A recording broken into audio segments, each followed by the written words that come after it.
Success है कि job पकड़ने का, सैलरी मिलेगी, महीने के आखिरी में जब सैलरी घर पे आती है तो वो गारंटी है।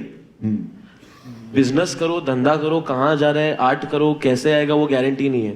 माँ बाप का बस यही था, तू जो कर रहा है कर, पैसे ला।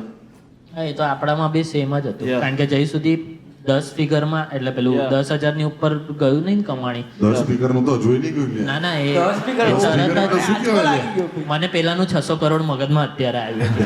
10 સ્પીકર માં તને એવું લાગે છે કે આપણે આ થાંભલા મૂકીશું અહીંયા?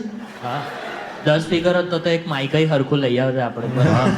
સાઉન્ડ બરાબર હોય, બહાર પૂછવું ના પડતે, દર વખતે સંભળાય છે.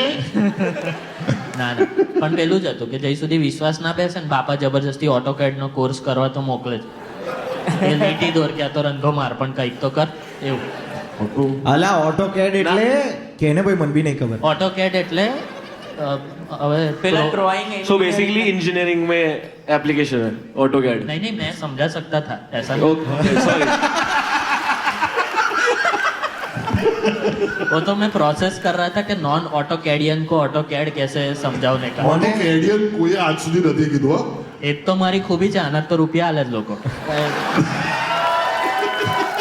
પણ હોય કઈ નહીં, ઊભી આડી લીટીઓ દોરવાની અને પછી પેલો કે આખું ભંગાર છે લાય હું જ કરી આપું. જે ઓટોકેડ શીખવાવાળો હોય ને એ પછી શીખવાડે. બેઝિકલી ડ્રોઈંગ્સ બનાવવાના, એના ઉપરથી મશીનરી ને બધું. મને ટેલી ખબર હતું, ઓટોકેડ નથી ખબર.